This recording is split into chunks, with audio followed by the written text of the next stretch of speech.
یہ وہ لوگ تھے جو کہتے تھے کہ دو نہیں ایک پاکستان ہوگا، لیکن جیسے ہی خود اپنے پہ افتاد پڑی وہ فوراً پاکستان دو ہو گئے، ایک ایکسرسائز والا اور ایک بغیر ایکسرسائز مشین والا۔ لیکن اب دیکھیے نا کہ وہی عمل جو اس دور کے حکمرانوں کا تھا وہ آج کے دور کے لیے وہ تانا بن چکا ہے۔ اب کل کلاں کو آپ جب اپوزیشن میں جائیں گے تو میری آپ کے صرف لیے بھی یہ دیکھیں وہی تو میری استدعا یہ ہے فہد صاحب ساتھ کہ میں جس قسم کا ظلم مسلم لیگ نون کے قائدین سے روا رکھا گیا، بانی چیئرمین کے ساتھ تو جیل مینول سے بہت آگے جا کر رعایتیں دی گئی ہیں۔ پاکستان کے 2.25 لاکھ قیدیوں میں سے صرف ایک قیدی کے پاس ایکسرسائز مشین ہے، صرف ایک قیدی کے پاس 7 جیل کے برابر چہل قدمی کا اس کو جو ہے رعایت دی گئی ہے، صرف ایک قیدی جو ہے وہ اپنی مرضی سے اپنے کھانے بنوا سکتا ہے۔ تو یہ صورتحال بنی ہے کہ 2 دسمبر سے انہوں نے باقاعدہ احتجاج کی کال دے دی ہے، تو وہاں لا اینڈ آرڈر کے بھی مسائل ہیں۔ ملاقات ہو جاتی تو بڑے مسائل حل بھی ہو سکتے تھے، بیٹھ کے ڈسکشن بھی ہو سکتی تھی، پھر مذاکرات انیشیٹ بھی ہو سکتے تھے۔ نہیں ہے جو جیل مینول کہتا ہے اور عدالت کا حکم اس کے تابع ہے، اس کے تحت ملاقاتیں کروائی جائیں گی۔ اور جو ایشوز یہ ضرور ہے کہ بہت سارے لوگوں کو بشمول میڈیا کے یہ بات ابھی تک شاید ادراک نہیں ہو سکا کہ بانی چیئرمین اگرچہ ایک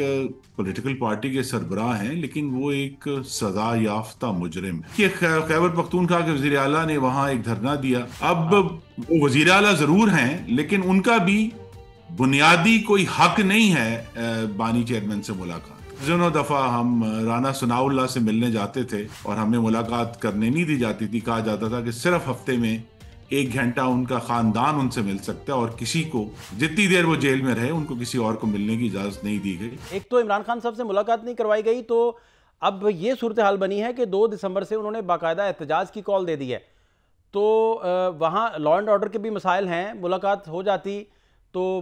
بڑے مسائل حل بھی ہو سکتے تھے، بیٹھ کے ڈسکشن بھی ہو سکتی تھی، پھر مذاکرات انیشیٹ بھی ہو سکتے تھے۔ اسپیکر سے بھی ملے یہ لوگ جا کے، لیکن ملاقات ہی نہیں ہو پا رہی، اور 4 نومبر سے ملاقاتیں بند ہیں، اور یہ سارا کا سارا کنسنٹ سے طے ہوا تھا وکلا اور اڈیالہ کی انتظامیہ ہائی کورٹ کے آرڈر کے ساتھ۔ لیکن کیا سمجھتے ہیں، کیا امر مانے ہے خرم بھائی؟ جی کوئی امر مانے نہیں ہے۔ جو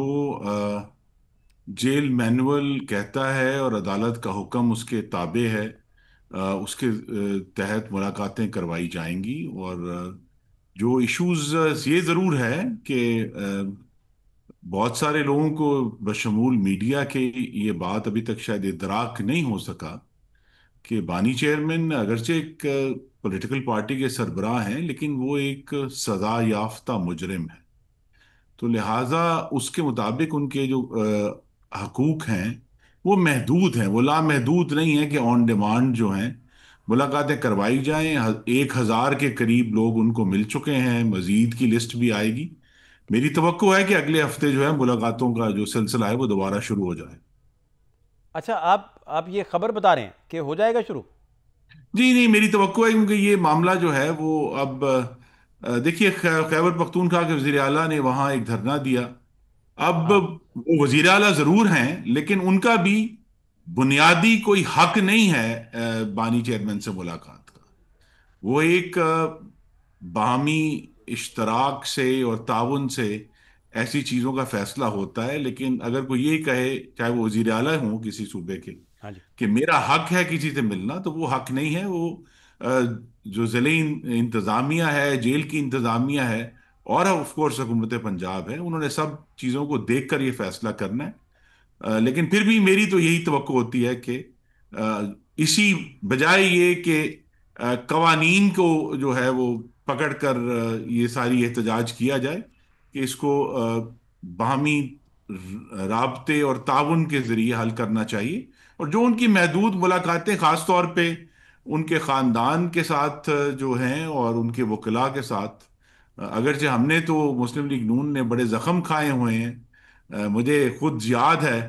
کہ درجنوں دفعہ ہم رانا ثناء اللہ سے ملنے جاتے تھے اور ہمیں ملاقات کرنے نہیں دی جاتی تھی، کہا جاتا تھا کہ صرف ہفتے میں 1 گھنٹہ ان کا خاندان ان سے مل سکتا ہے اور کسی کو جتنی دیر وہ جیل میں رہے ان کو کسی اور کو ملنے کی اجازت نہیں دی گئی۔ میاں نواز شریف کے ساتھ بھی آخری 4 مہینے ملاقاتیں بند کر دی گئی تھی ہر قسم کی، اس سے پہلے کہ وہ نیب میں شفٹ ہوئے۔ تو لہذا یہ اس سے قطع نظر یہ ہے کہ اس سارے معاملے کو اس کے وسیع تناظر میں دیکھ کر میری پھر بھی یہ توقع ہے کہ اگلے ہفتے ملاقات ہو جائے گی۔ دستگیر صاحب، جو رانا صاحب کے ساتھ ہوا تو وہ تو بڑا قابل مذمت بھی تھا، اور ظاہری بات ہے ایسا بالکل نہیں ہونا چاہیے تھا۔ بڑے جرت مند وہ سیاستدان ہیں، بہت بڑا فیس ہیں مسلم آپ لیگ کو تو نون کا۔ معلوم ہے کہ رانا صاحب کے تو سیل میں گرمیوں میں شیرہ پھینک دیا جاتا تھا کہ کیڑے آ جائیں، اور وہ جو ہے انہوں نے بڑی جواں مردی سے اس کا مقابلہ کیا۔ نہیں، میں اب یہ بالکل یہ درست آپ فرما رہے ہیں، اس پہ تو رانا صاحب کی فیملی بھی ریکارڈ پہ آئی، رانا صاحب خود بھی، اور کچھ انٹرویوز ہمیں بھی ان کا کرنے کا اتفاق ہوا، تو یہ درست باتیں آپ کی۔ لیکن اب دیکھیے نا کہ وہی عمل جو اس دور کے حکمرانوں کا تھا، وہ آج کے دور کے لیے وہ تانا بن چکا ہے۔ اب کل کلاں کو آپ جب اپوزیشن میں جائیں نہیں، گے تو آپ کے لیے بھی یہ دیکھیں وہی تو۔ میری استدعا یہ ہے فہد صاحب سر کہ سر جس قسم کا ظلم مسلم لیگ نون کے قائدین سے روا رکھا گیا، بانی چیئرمین کے ساتھ تو جیل مینول سے بہت آگے جا کر رعایتیں دی گئی ہیں۔ پاکستان کے 2.25 لاکھ قیدیوں میں سے صرف ایک قیدی کے پاس ایکسرسائز مشین ہے، صرف ایک قیدی کے پاس 7 جیل کے برابر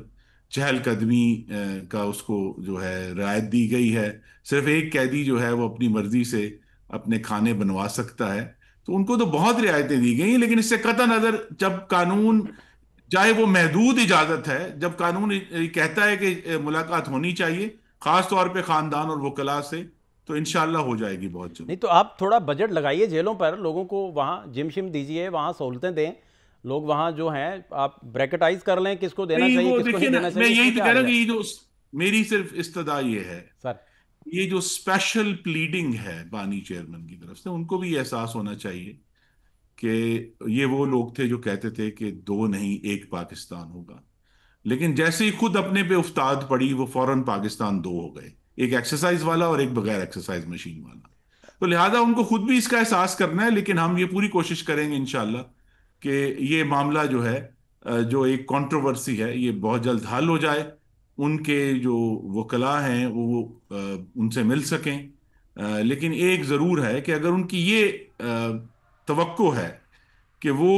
جیل میں بیٹھ کر پوری طرح اپنی پارٹی کے معاملات کو چلائیں گے، تو یہ اس میں ضرور رکاوٹ آئے گی، لیکن جو ان کی وکلاء سے ملاقاتیں وہ ہوں گی۔ نہیں تو آپ سمجھتے ہیں کہ وہ انہوں نے کوئی ڈیل ڈول کی، کوئی اس طرح کا جیل میں رہنا پسند کر رہے ہیں؟ باقی لوگ بھی گئے جیلوں میں، بہت سارے نام گئے، لیکن پھر نکل آئے، پھر بعد میں پتہ چلا بہت ساری ڈیلز اس کے پیچھے تھی، بہت ساری چیزیں ریکارڈ پہ آ گئیں پھر، لیکن وہ تو اپنے سخت بیانات بھی دے رہے ہیں اور ساری چیزیں اپنی جگہ پر قائم شاید دکھائی دے رہے ہیں، تو پھر وہ نہیں دیکھیے، وہ سخت بیان دیں، اپنا موقف بھی قائم رکھیں، بہت اچھی بات ہے،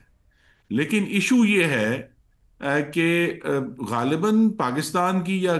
دنیا کی تاریخ میں کم ہی ہوا ہے کہ ایک شخص جو ایک جرم کی سزا بھگت رہا ہے، وہ پورے پورے مضامین بین الاقوامی جریدوں میں لکھ رہا ہے، اس کے نام سے لکھے جا رہے ہیں، اور اس کی ہدایات پر ٹویٹس ہوتی ہیں۔ تو لہذا یہ سارے ایشوز ایسے ہیں جس پر اگر وہ خود بھی جو ہیں، اب قانون جس کی پر پابند رہنے کے وہ دعوے کرتے تھے، اگر اس پر پابند رہیں اور معاملات کو قانون کے دائرے میں رکھیں گے، تو آپ دیکھیں گے کہ ملاقاتیں بھی ہوں گی، اور اگر کوئی کمی بھی ہے تو وہ آسانی پیدا ہو جائے گی۔ اچھا خرم دستگیر صاحب، بہت ساری جگہوں پہ جب ہم احتساب عدالت کور کرتے تھے تو وہاں مریم بی بی سے بھی ڈسکشن ہو جاتا تھا، نواز شریف صاحب سے بھی ٹاک ہو جاتی تھی، اور وہ اسی طرح رپورٹ ہوتا تھا، اور اسی طرح ہی وہ زینت بنتا تھا، کبھی ہیڈ لائن میں جگہ لے جاتی تھی، انٹرنیشنل جریدے بھی وہاں سے لفٹ کرتے تھے، تو یہ تو معمول کی باتیں ہیں، ایسا ہوتا رہتا ہے، یہ تو مطلب نارمل بات ہے۔ پتہ نہیں آپ کو یاد ہے کہ نہیں، لاہور کی نیب عدالت کے باہر 4 حفاظتی حصار ہوا کرتے تھے، جن سے ہم ڈنڈے کھاتے مار کھاتے وہاں تک عدالتوں تک پہنچا کرتے تھے۔ تو ہم تو یہ چاہتے ہیں کہ یہ سارا جو ہے یہ ماضی کا حصہ بنے، اور آئندہ قانون کی عملداری ہو، اور یہ عملداری جو ہے یہ کہہ دینا کہ اگر کوئی جماعت کو یہ خوش فہمی ہے یا کوئی خود فریبی ہے کہ جی پاپولیرٹی کی بنیاد پہ ہم سارے قوانین توڑ سکتے ہیں، تو یہ تو نہیں ہوگا، لیکن باقی جماعتوں کے ساتھ وہ بات کریں، چلیں، قانون پر عمل داری